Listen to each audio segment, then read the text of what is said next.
Hello, dear friends. Welcome to the fourth episode of Sifting Through the Trash.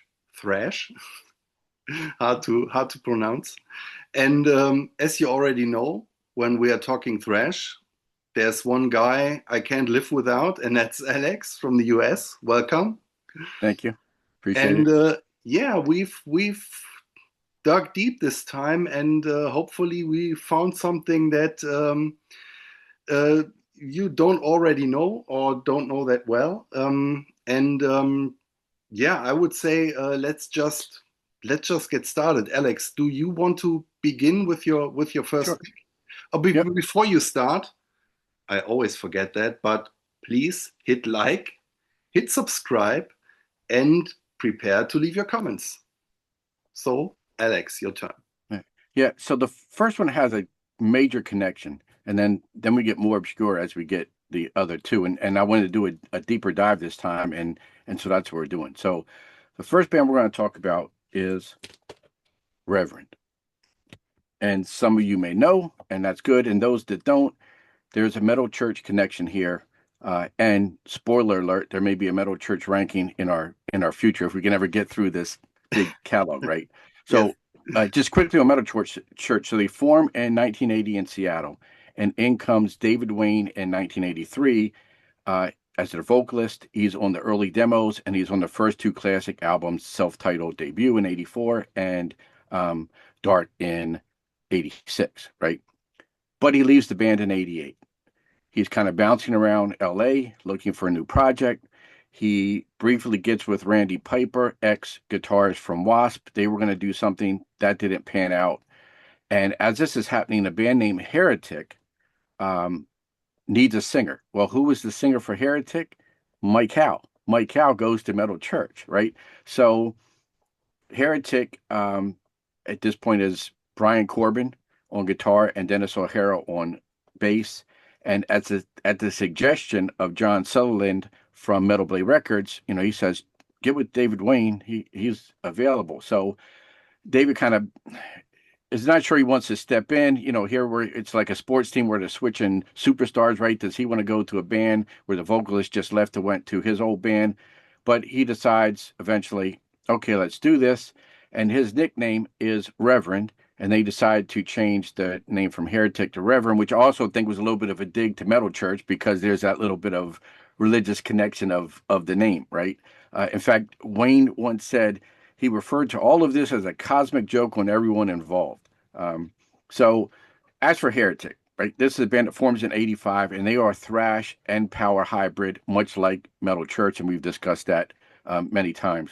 But when you get David Wayne to kind of scrap everything they have been working on and start fresh to use his vocal stylings. Um, and despite the pedigree, there's not a lot of label interest, but finally Caroline signs them. And in '89, they put out what I showed, and that is their debut EP of four songs. So if you know David Wayne, he's a little bit Blitz from Overkill. He's got that intensity of Zetro from Exodus. He always brings some crazy vocals, some intense vocals. He keeps it interesting. I like the EP. I think it's good, but I think it more sets up what is to come. So the first two songs, Power, Persuasion, and Dimensional Confusion, good, kind of a little more reserved, less thrashy. Wretched Excess, though, that's where we kick in with some intense thrash, great shallow chorus. And then the last track, which Ritual, nice mid tempo, again shows that he has a little bit more dynamic range to his vocals, some tones and textures, as I always say. Um, and this was produced by Warren Croyle. It's what I could tell his first metal production early in his career. Um, it's a year before this, he worked with Randy Burns as engineer on an Uncle Slam record. And so after this EP comes out, they get signed to a multi album deal with Charisma, and the first album coming out is World Won't Miss You with that great cover. Um, and so this is songs written by the aforementioned trio. They originally thought of Bill Matoyer as producer, who's produced everybody, um, but management team had some other ideas, uh, so they decide to not go with him. Um, but it's a good sounding record. Uh, they have some guests on here. It's called the Demonic Tabernacle Choir, which is Chris Goss from Masters of Reality and Rocky George from Suicidal Tendencies. Uh, Wayne is kind of very interesting in his lyrical content. He always says he talks about the uglier side of life. Um, people with head in their sand attitudes towards environment and drug problems and the government. So you get sort of that element. But he always says he loves to give you some kick-ass rock and roll to think about all of this. So I think that's what this album is.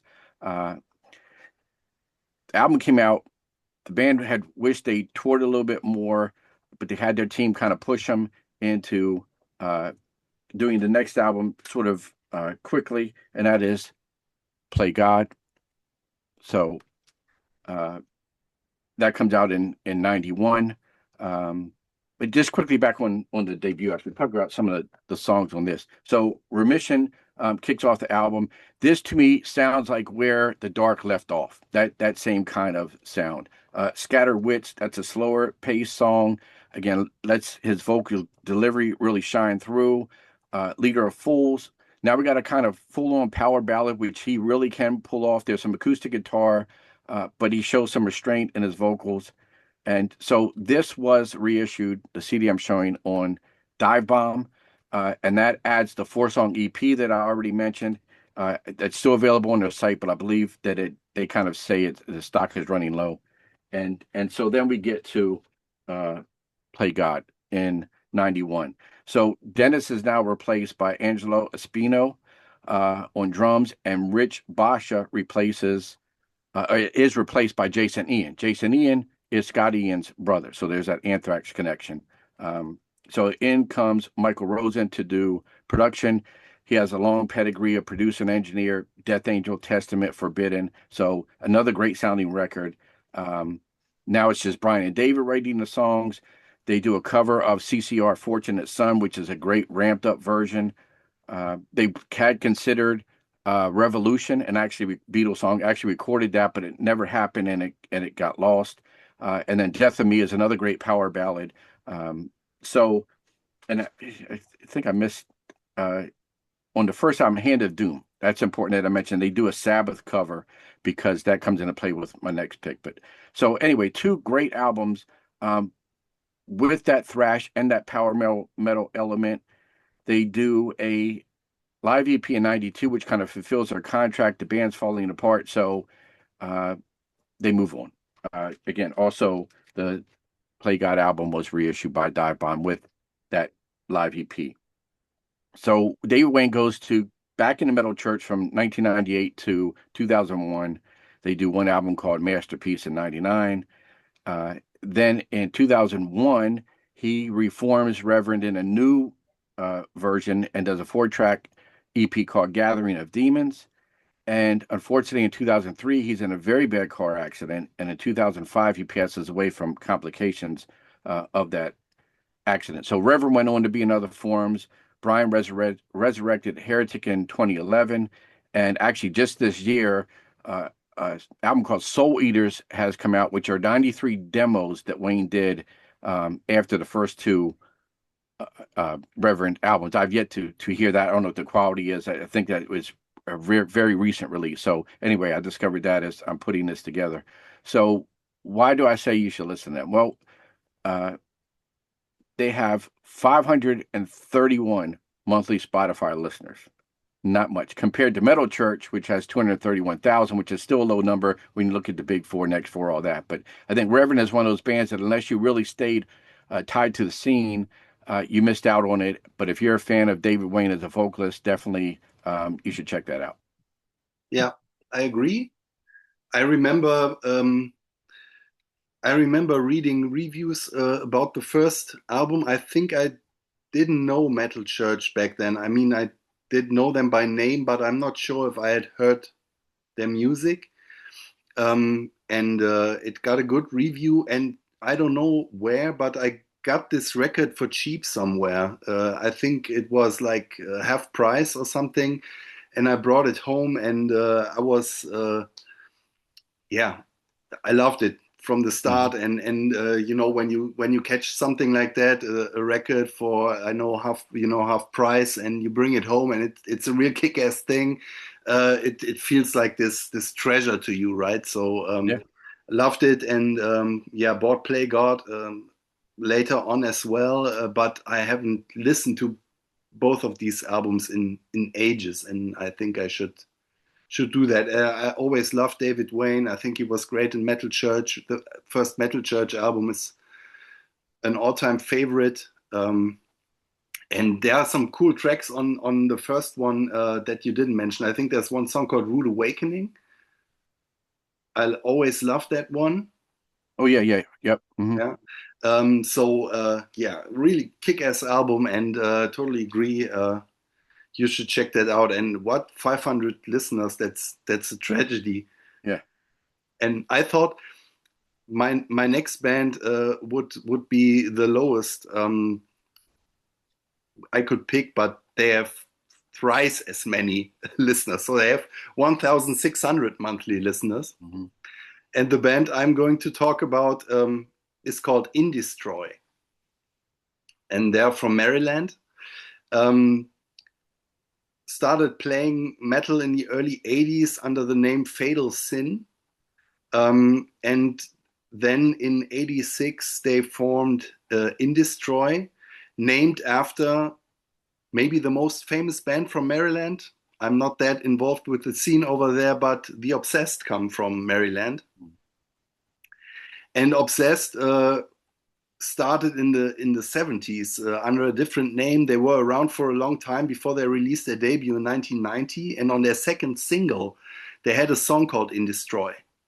And so Indestroy named themselves after the Obsessed. So there's this Doom connection there. The band consists of Jeff Parsons, who's the bass player, Mark Strasberg, guitars and vocals, Gus Basilica on drums, and Drew Blood Adrian on guitars. Unfortunately, I don't own a copy of this album, but I will stick the cover right in there so you will see it. Has a pretty cool cover, I love it. Their album comes out in 87 on New Renaissance, and we had that label a couple of times. Or you have been basically an ambassador for New Renaissance because you had Yeah, Kublai Khan, you had Blood Feast, you had Postmortem, and I think you had another band from that I label. think so. Yeah, that's Anne Boleyn from Hellion. Love that Yeah, label. Yeah. exactly. And Anne Boleyn will appear again later on in this show. Um, yeah, so Indestroy record their self-titled debut in '87, and it's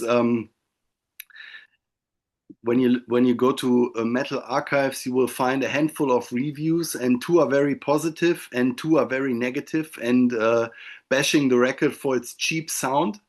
And I think I'm suspecting that the people who wrote that are maybe 20 years younger than we are, and grew up with different production value in metal. Because I think that this album sounds fine. I mean, it's definitely not a perfect recording, and it doesn't sound like what we are used to today. But I really like this kind of dirty, grimy sound. Has a lot of atmosphere and ambience to it, and the band has a pretty yeah, they have their own style. I would say uh, the singer Mark Strasberg, he sounds a little bit like a hardcore shouter. That wasn't too uncommon back in these days. Has these hectic vocal lines sometimes, but then sometimes they slow it down, and there comes this doom influence into play. Um, and Yeah, you would say this is a small band, cheap production values. They haven't been around that long. They can't be that good, but when you hear the leads on this album, I think you are in for a surprise because there's some flaming guitar soloing on there. that really knocks you off your feet.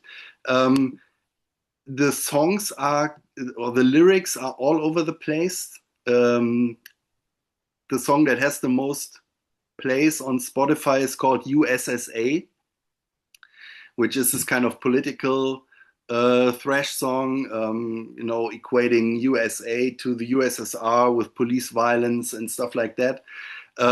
Pretty fast thrasher, pretty cool. If you want to have a nice thrash song on your next uh, playlist or mix CD or whatever, and you're tired of the hits you have heard 1,000 times, USSA would fit right in. Then they have a pretty sick song called "Dead Girls Don't Say No," um, which is also a pretty cool track, but just from the title alone, you will notice that this is a complete different set of topic. They have a song called "Fatal Sin," which is a little bit doomy and probably dedicated to their first band. Uh, the song "Brain Damaged" is this metal celebration song. We're playing metal, but we only have brain damaged. Is basically what they are saying in the song. Um, Shadow Lord is more epic. They have a weird, slow, noisy track called "Aimless." Um, so I think this is a pretty original album that not too many people know. Um, they didn't go anywhere. They released one more EP. I think you have that one called Senseless Theories in '89. There it is. Yeah, but that was it. They splintered in all directions. I think they tried a couple of times to reform the band. It never led to anything. A couple of the guys reappeared in a band called Wretched, which is a doom band, and they released their albums on a German doom label called Hellhound, which I thought was a funny coincidence, being from Germany and talking about Indestroy, and here they were having this band on a German label. So there's not too much to say about this band because they haven't done that much, but I think they have a cool sound. I love these kind of overlooked, grimy underground thrash bands from back in the day that, yeah, weren't catchy enough to become superstars, but to have their own style somehow, and bring you back to a time when metal was really shit that was played in the cellars and lousy clubs, and there was no chance of ever getting on MTV or whatever. So yeah, this is cool underground stuff. Love this band, Indestroy. Yeah, and I only had that EP. I'm actually Maryland is a neighboring state to where I live. I really don't remember much buzz about them. I don't remember when I picked up the EP. I didn't get the album, but as revisiting as we always do, I really do like this. It is intense. It's got that hardcore aesthetic to it. So yeah, and to your point with the production, yeah, if you weren't there in that time and realizing this is just how it was, right? This is how it sounded. It wasn't money. There wasn't all this gloss and glitz and glamour. I mean, this was like hardcore punk. It was just down and dirty music, and so. Um, could it have sounded better? Sure. But did we want it to sound better then? No, we want it to sound like it did, right? Yeah, So, exactly. all right. So my next band is called Deathwish, and they don't have much of a rich history. They're a two and done band, but I have always liked them, and I thought they deserved kind of a revisit here or a new discovery if you haven't heard of them. They formed in '83 in Brighton, England. And basically, it's the same lineup on both their albums. So that's John Van Dorn on vocals. It's Dave Brunt on guitar. First album, he calls himself Dave Deathwish. Stuart Ranger on bass and Brad Sims on drums. And what is this? To me, this is just perfectly laid down thrash. It's nothing new, but it's done just right. And a lot of that has to do with John and his vocals. So he's kind of got a classic growl, but he's also got a clean voice. He's got some soaring shriek. So he's giving you a little bit of all the elements that I like from a thrash singer. The guitar work is 100% thrash in your face. In '86, they do a demo called Sword of Justice, and two of those three songs end up on the debut, The Edge of Damnation, with this really cool album cover. So this is Dave and John doing the music and John doing the lyrics. Same thing would carry over to the second album. And, some of the songs, Demonic Attack, For Evil Done, Dance of the Dead, In the Name of God, you kind of get the idea of what you're getting with this lyrically, sonically. It's produced by Pete Hinton, but the engineer is Mark Dodson, who will go on to do Anthrax and Suicidal Tendencies. So that's a nice little connection there. Good, solid album. But in '88, they put out Demon Preacher. And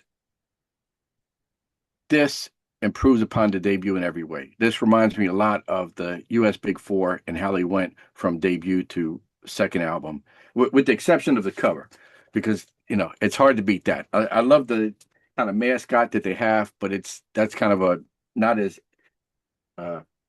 complicated as a cover. So what's on this? Death Procession is the first song. That's kind of an aptly titled little dirgy opener. The title track is the second track, full on thrash, perfect flow, great riffage. Again, the vocal delivery with screams. I just love what he does here. Back to Black Sabbath. So they do a cover of Symptom of a Universe. It is fantastic. Pray to the Lord. You can sort of see the theme here. It's the theme I'm going with, right from Reverend to this. Pray to the Lord. Great riffs. Changes up the vocals. It's a 7-minute epic. It's a fantastic song. And then the last track is Past Life. That's an acoustic kind of little ending. It's nice bumpers from the first track to the last track. Everything in between is solid. Back to Metal Archives. Rave reviews for both albums on this. In fact, one person says if this band were from San Francisco in 1986 versus the UK in 1988, they would have been bigger. I think it is worth seeking out. They have both been reissued. I put them up against anything from the English thrash, and that's, Sabbath and Onslaught and Zentrix. Maybe more on those in future shows. I love this band. We should mention we did a Contrarians episode with Martin on non-US thrash bands. You covered Germany. I covered other territories, and I mentioned this band there. I love them. Only that second album is on Spotify.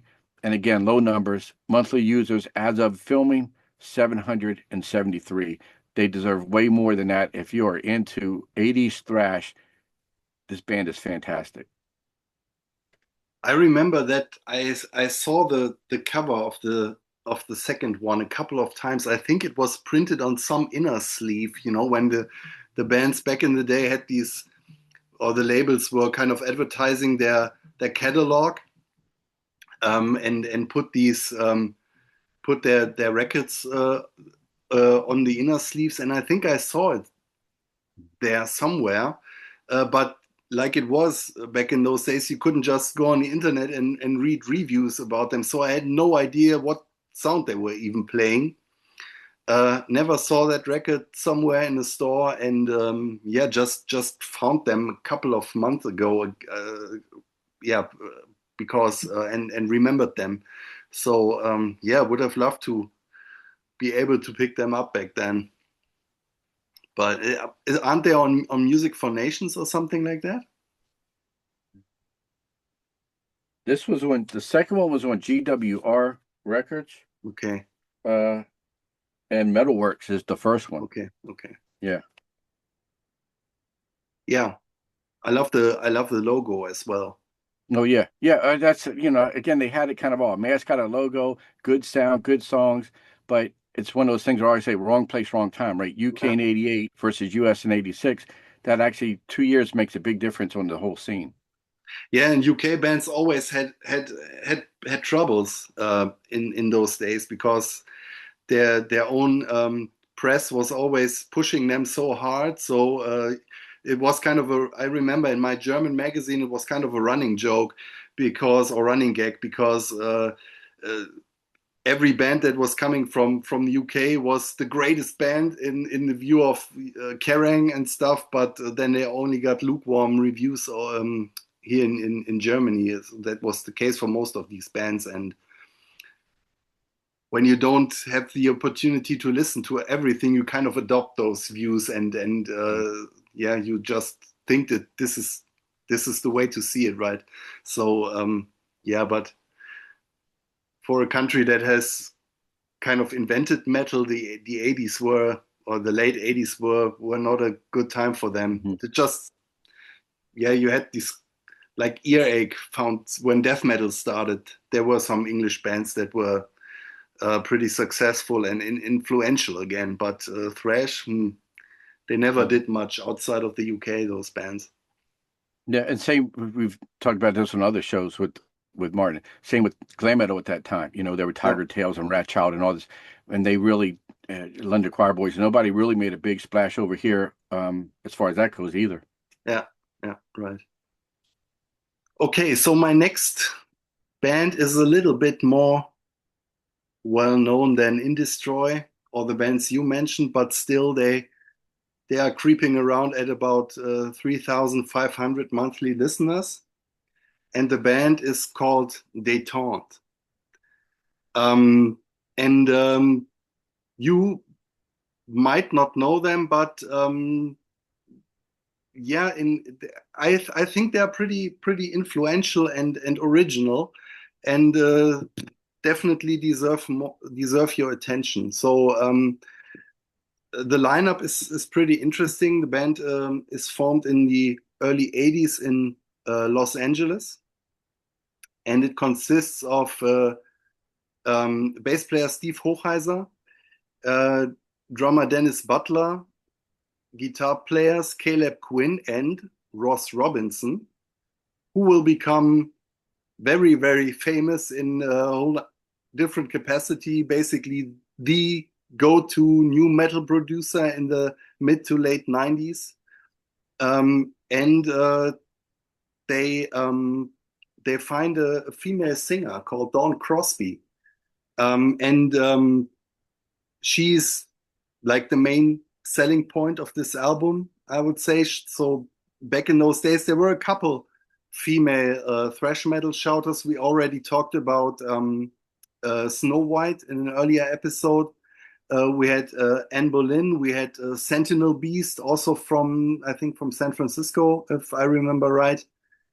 In Germany, we had Sabina Klassen and Holy Moses. And I think, or my thesis about these female women in metal, because they were so in the minority, and this was even more than today, a male-dominated genre, they uh, they had to really prove themselves. So all these vocalists are really kicking ass. And Dawn Crosby's vocals on this album are absolutely furious, and they are fitting the style of the band. When you're looking at the cover, it looks like a punk rock album or a hardcore album, and the title is "Recognize No Authority."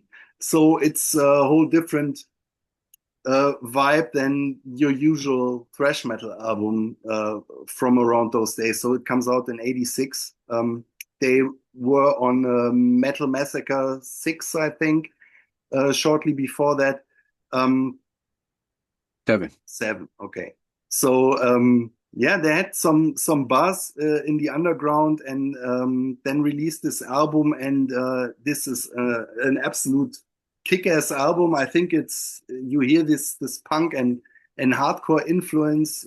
Dawn Crosby is screaming on top of her lungs, absolutely crazy. The songs are very angry and pissed off sounding. So there's not much of this um, uh, guitar god shredding type of style or virtuosity that you associate with Bay Area thrash and bands like Testament or Metallica. This is just angry, um, going for the throat kind of thrash metal. Um, Still, there are a couple of songs that are more normal, I would say. There's a song called Catalepsy, which kind of reminded me of Take No Prisoners by Megadeth. Um, I don't know, maybe it's just me, don't know. So yeah, really cool album that goes absolutely nowhere. So the band does this one and then they break apart.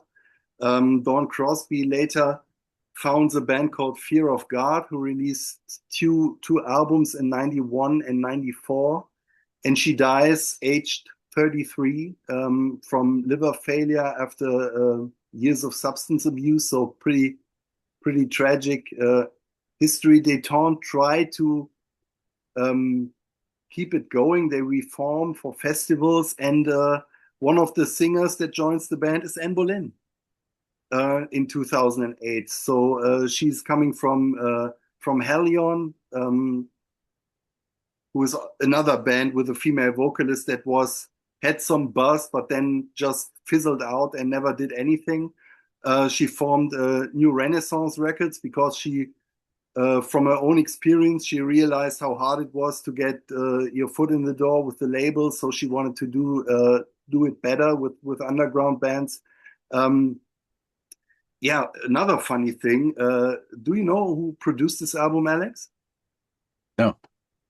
There's a crazy hair metal connection to this one because the producer of this album is Dana Strum, Oh uh, yeah. who played in Vinnie Vincent's Invasion and later was the main songwriter in Slaughter. So and you wouldn't hear this on this record that he Hmm. would later on fly to the Angels in the early 90s, right? So yeah, pretty cool. This is a reissue and there's a couple of bonus tracks on this one. And there's absolutely no reason to not get this because even if I wouldn't put this on every day, this is an amazing thrash metal album, just like Indestroy, very unique sounding and original, with a legendary female vocalist who should have been more popular or successful, but yeah, that was not carved out to be. Still, they have this classic album, and if you don't know it, check it out. It's sort of like Davey Vane producing Deathwish, right? No, that's a band that totally passed me by until we did this. I didn't even remember that they were on. There's so much music on these Metal Massacre, and somehow I went and then sought out the album and others that did it. I didn't even realize that. But and also another connection, Heretic has a song on this version or on this volume. But I always listen to your bands, or even if they're bands that I own and have heard. I was blown away. I think I even sent you a message as I'm listening to it. I said, "This sounds like Wendy Williams fronting a thrash band." I totally love it. Going to seek the original pressing of that. I think it's fantastic, and with the Ross Robinson connection as well. I mean, it's like this is one of those things that I always love. This deep dive kind of gem where you find all these different connections on something that is so obscure and Yeah, shouldn't be. yeah. And All the right. funny thing, I read about this band way back in the 90s. I think a good friend of mine got his hands on the vinyl, but I passed it.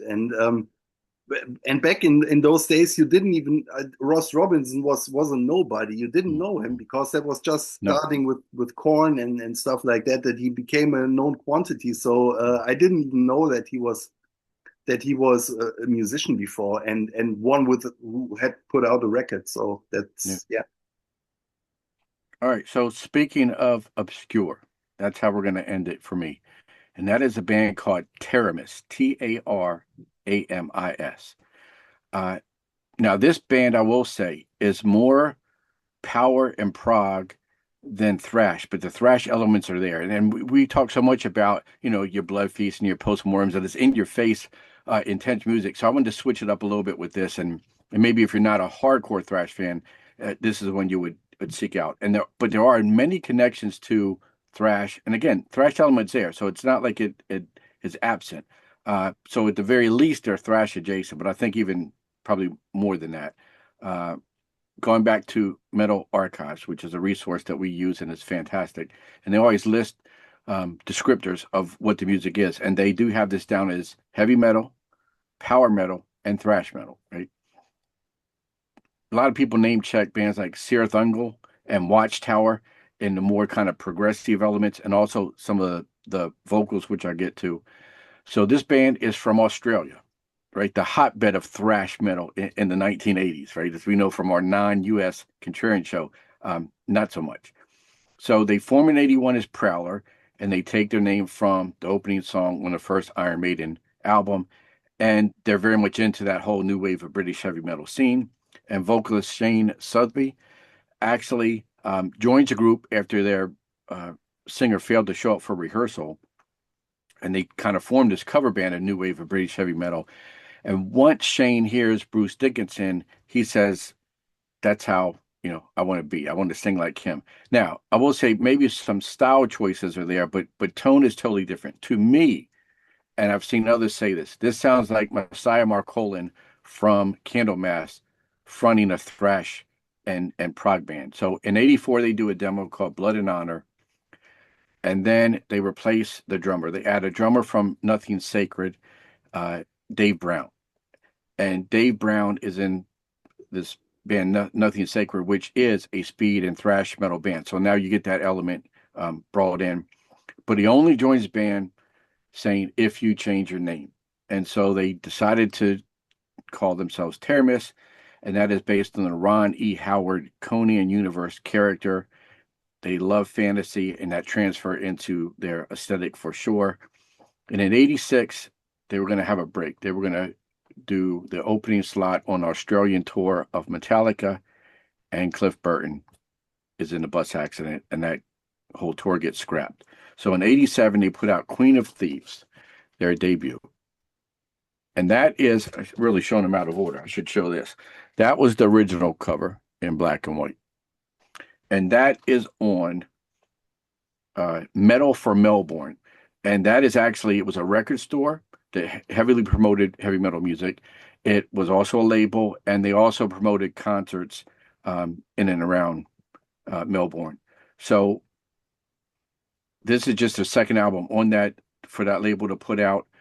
The black and white cover served the purpose there, and they didn't do it in color. I should say they had a friend and a sister of one of the band members do this original black and white cover.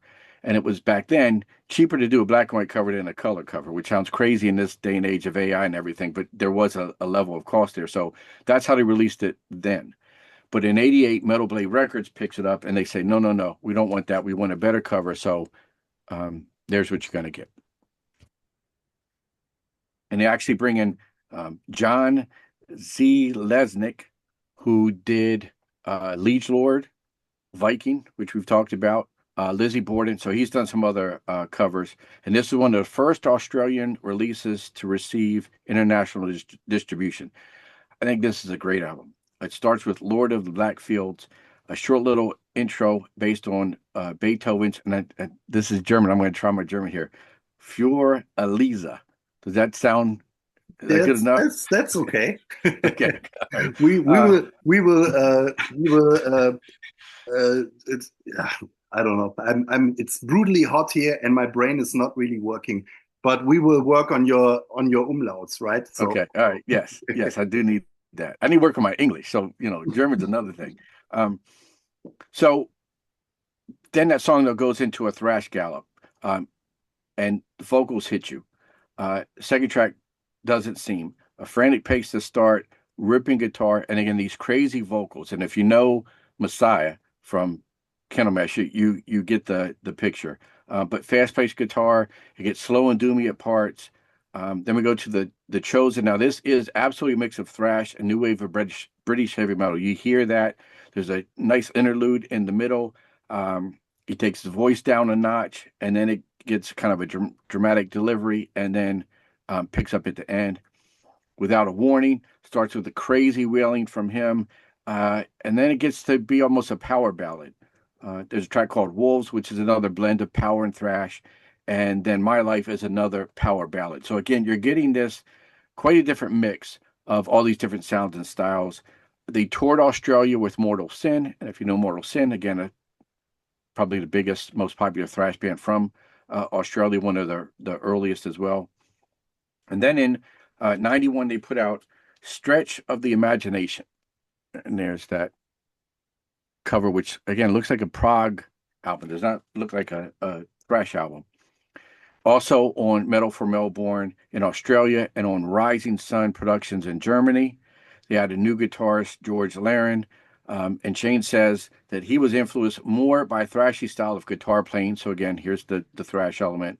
And he also notes that, he was into, as I've mentioned, Watchtower and Psychotic Waltz at this time. So it definitely continues from the debut. Probably leans a little more power prog. Still thrash elements are there. I think it shows growth. Songs Maze of Glory and Behind the Eyes definitely give you the thrash vibes, especially in the riffing. So second solid LP from this band. It goes nowhere. In 92, they supported Sepultura. Again, there's another connection. And then they just sort of went away. They say they never split up. They just kind of stopped doing it, all went their separate ways. Some members went into other bands. And in 2009, Dave Brown passes away suddenly. So they reunite for a benefit. In 2017, they reunite for a Metal for Melbourne reunion show. And then in 2022, you get this 2-in-1 reissue of both of their albums, which is put out by the German label Golden Core Records. It has great liner notes. There's an interview with Shane. There's bonus tracks. So I think it's definitely a band. If you have any of these interests, power, thrash, progressive, check them out. Spotify numbers, a whopping 134 users. So obscure. Check them out, see what you think. How many Spotify accounts do you have? 133. I thought so. Okay, so I will not be able to top that. The next band I have is in the same league as Deténte, but they are still active. So they are probably the best known band. And as always, I picked a band from Germany. I talked about them before in the Contrarians show, but I will talk about them again because I think they deserve it. So the band I'm going to mention is called Paradox. And Paradox are formed in the mid 80s in Würzburg in Germany, which is southeastern Germany. So it's Bavaria, but the very northern part of Bavaria. And the people there, they don't want to be called Bavarians. They are Franconians. So they are living in wine country, not in beer country. And they are forming this band. And we did a show for the Contrarians where I was talking about German thrash and how it differs from American thrash. And I think this is a band that's a little bit of an exception because while Sodom, Creator, Destruction, Holy Moses, they have this dirty, grimy sound and are always almost venturing into death metal. Going on to inspire all the black metal bands and lots of death metal bands. Paradox sound like a mix between Metallica and Anthrax, I think. So they are more technical, many riffs, complex compositions, and more heady topics in the lyrics. So when they released their first album, they managed to get a deal with Road Runner Records. This is their first album, Product of Imagination, from 1987, produced by Kalle Trapp, who's one of the great German thrash metal producers from the early days. This one gets good reviews. I don't like it that much. It's a good album, but I want to talk about Paradox because of what comes after this one. But this gets good reviews, so they are on their way, it seems, and ready to make the jump, maybe. So they in 1989 they release this one. Heresy. And it's a rare thing for thrash metal because this is a concept album and it deals with the massacre of the Cathars by the Catholic Church in I think in the 14th century. Yeah, historical content, and this is absolute. I wouldn't call it tech thrash because it's not a complicated and hard listen. It's an album that flows really well. It's pretty melodic for a thrash metal album. Lots of riffs, great guitar soloing. The singer sounds a little bit like Joey Belladonna in his lower range, I think.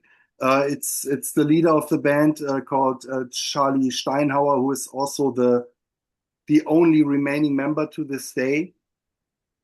This also gets good reviews today. It's hailed as a classic, but it does absolutely nothing. Um, Not only do they lose their deal, they have also massive problems with their lineup. So there are constantly members leaving, getting ill, getting injured, hanging the guitars on the hook or whatever, and so they split up, basically frustrated because nothing happens. In the late 90s, early 2000s, they get invited to play the Wacken Open Air here in Germany, so they reunite for that one, and they have been around ever since. So since 2000, they have recorded, let me check, 4, 5, 6, 7 albums, eight albums. They recorded a sequel to Heresy called Heresy 2 End of a Legend in 2021. Just last year, Mysterium came out, their last album. To be honest, I haven't checked all these albums because yeah, I bought this because I'm a nostalgian when it comes to thrash metal. And if you don't know this one, go check it out because this is a great album, an outlier in German thrash, because it yeah plays in this more melodic US style, and it's a great one. And yeah, it's kind of a shame that this didn't do anything and they just went away because they had a lot of potential, I think. Yeah, I would say of all of the albums that we talked about today, that's my favorite. And again, I was glad we did this and because it had been years since I played that. I have a big CD collection, and that was something I kept in constant rotation because I was playing in the car. It was easy to transport, and I took it to work. My records, though, I didn't play as often, and it grew and it grew and it grew. So there's some things that just kind of got shelved and I forgot about. So I'm glad that we did this and I revisited that. And I definitely want to, as you alluded to, all of these new albums. I'm going to check that out as well. But that one album is an absolute classic and must have for any thrash collection Yeah, for sure. yeah. I think the CD I have is a bootleg. I bought this one on eBay and it was by some Russian, and I got these, and all the booklets look the same. So I'm pretty sure it's a booklet, a bootleg, produced by Harris Johns. That's important in Music Lab Studios. And one thing I think it's very funny, on the back cover it says, "The events depicted in this album may appear to be brutal, but everything written is based wholly on facts!" Exclamation mark, exclamation mark. Is that on yours Mhm. as well? Uh, no, but I've got a little message that, stop the madness that says, drugs are no fun, they danger. That little warning is on there. But uh, no, I don't see that on that. Maybe it's on Maybe, the, it might be on maybe, the, it might be on the liner note. maybe the crazy Russian bootlegger did this himself. I Yeah. don't know. I got a Russian bootleg of the first Obituary album, and Obituary are famous for not having lyrics. Hmm. John Tardy was just growling words, just or making noises, and they really. But sometimes there are elements where you think you can hear a word, and they made a lyric sheet for this album, this guy, and you can find it somewhere on the internet, and it's just nonsense. It's Hmm. just sentences that absolutely make no sense, and yeah, it's really funny. So It's probably sometimes similar to me trying to pronounce German. sometimes a bootleg can be fun, yeah. Okay, so that was sifting through the thrash part 4. Um, we definitely got our hands dirty this time, because we dug really deep, and but our list is still fairly long, so part 5 is waiting, and I hope you will be around. If you like this, give us your thumbs up, subscribe to our channel, and yeah, give us your comments on the bands we talked about, or maybe you have suggestions about bands that you want us to talk about. Maybe you have a suggestion for a band we don't even know. That would be even cooler. So yeah, hope to see you again. Thank you, Alex, very much. Was a pleasure again. Always a Um, joy. listen to the bands we talked about and see you next time. Bye bye.